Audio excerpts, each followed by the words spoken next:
আসসালামু আলাইকুম। আজকে আমরা কলা বাগানে চলে আসলাম। আমাদের কলা বাগানে কীরকম কলা হয়েছে এগুলো দেখার জন্য। তো একটা সময় ছিল যখন কিন্তু আমরা কলা কিনে খাইছি। এখন আমাদের নিজের গাছে এত কলা যে আমরা নিজেরা খাইতেছি না। তো আলহামদুলিল্লাহ আমরা কিন্তু কলা বিক্রি করে দিই। এগুলো তো আর সব খাওয়া সম্ভব না। তো আমরা বেশিরভাগ কলাই বিক্রি করে দিই অন্য অন্য দোকানে। তো দেখতে পাচ্ছেন আমাদের গাছে কিন্তু অনেকগুলো কলা ধরছে। তো এগুলো কাটার জন্য আর দেখার জন্য আসছিলাম আমি আজকে। তো এসে দেখি আমাদের একটি পেঁপে গাছ ভেঙে পড়ে গেছে এবং এই গাছটার এখানে একটি সিম গাছ হয়েছে। আপনারা দেখতে পাচ্ছেন সিম গাছটি কিন্তু অনেকগুলো সিমও ছিল। তো কিছুদিন আগে এখান থেকে সিম তুলে নিয়েছিলাম। আর কলা বাগানের মাঝে মাঝে পেঁপে গাছ লাগানো, তারপরে এখানে মিষ্টি কুমড়া গাছ লাগানো আছে, তারপর হচ্ছে অন্য অন্য গাছও লাগানো আছে, বেগুন গাছ, তারপর কচু গাছ। তো আজকে আমি আপনাদেরকে সবগুলো দেখাবো। আপনারা ভিডিওটা দেখতে থাকেন। যদিও আমার ভিডিওগুলো বেশি বড় হয় না, আপনারা ফুল ভিডিও দেখলে দেখতে পাবেন। এই যে দেখতে পাচ্ছেন আমাদের এখানে একটি দুধমান কচু লাগানো, আর সাইডে আবার পেঁপে গাছ লাগানো। পেঁপে গাছটা যদিও ভেঙে গেছে, একটা গাছ ভেঙে গেলে ওইখান থেকে আরও কতগুলো গাছ হয়ে যায়। তো এইখানে আপনারা দেখতে পাচ্ছেন এই যে লাউ গাছ। লাউ গাছ যদিও এটা লাউ হবে না, এখন দেখা যাইতেছে ছোট ছোট লাউ, কিন্তু এগুলো কিন্তু একটাও হবে না। কারণ লাউ গাছ যদি ঝাহা না দেওয়া হয় তাহলে কিন্তু ওইগুলো লাউ ধরে না। তো কলা গাছগুলো ঘুরে ঘুরে দেখতেছিলাম। পাশেই ছিল সরিষা ক্ষেত এবং টমেটো গাছ। তো টমেটো ক্ষেতেও কিন্তু অনেক টমেটো ধরছে, এগুলো আপনাদেরকে দেখাবো। তো আমি খুঁজতেছিলাম মিষ্টি কুমড়া আছে কিনা এক পিসও। তো এই যে দেখতে পাচ্ছেন এটা কিন্তু মিষ্টি কুমড়া, ছোট একদম। এটা হচ্ছে গাছে অনেকগুলো মিষ্টি কুমড়াই ধরছে, তবে যেগুলো বড় ছিল ওগুলো কিছুদিন আগে কেটে নিয়ে গেছি।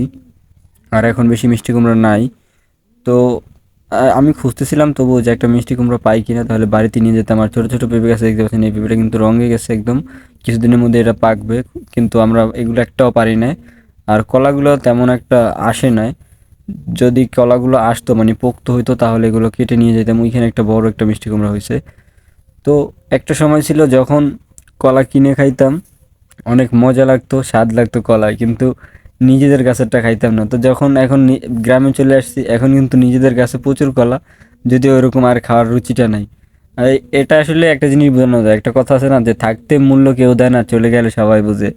এটা আসলে এই কলা দিয়েই বোঝানো যায় যে নিজেদের থাকতে আসলে ততটা খেতে ইচ্ছে করে না, কিন্তু যখন দোকানে দেখি তখন আবার ঠিকই খেতে ইচ্ছে করে। তো যাই হোক, দেখতে পাচ্ছেন আমি ঘুরে ঘুরে সবগুলো দেখতেছিলাম, যেহেতু দূর থেকে ভালো বোঝা যায় না। তো কাছে এসে তারপরে দেখতেছিলাম যে আসলে কীরকম রকম কী হয়েছে। তো আমার সাথে ছিল আমার ছোটো ভাই, ও কিন্তু প্রতিটা ভিডিওতেই আমার সাথে সাথে থাকে।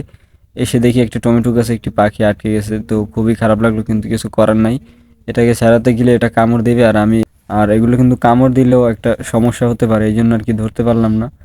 আর দেখতে পাচ্ছেন টমেটো গাছগুলোতে কিন্তু মাশাআল্লাহ প্রচুর পরিমাণ ফলন ধরছে। তো সবাই দোয়া করবেন আমরা যাতে আপনাদেরকে রেগুলার ভিডিও দিতে পারি, আর আমাদেরকে যাতে আল্লাহ তাআলা সুস্থ রাখে, তাহলে কিন্তু রেগুলার ভিডিও করতে পারবো। ভিডিওটি এইখানেই শেষ করে যাচ্ছি। আসসালামু আলাইকুম ওয়া রাহমাতুল্লাহি ওয়া বারাকাতুহু। যারা চ্যানেল সাবস্ক্রাইব করেন না, সাবস্ক্রাইব করে পাশে থাকা বেল বাটনটি বাজিয়ে দিবেন, যাতে করে এরকম একটা ভিডিও আপনাদের মিস না হয়ে যায়।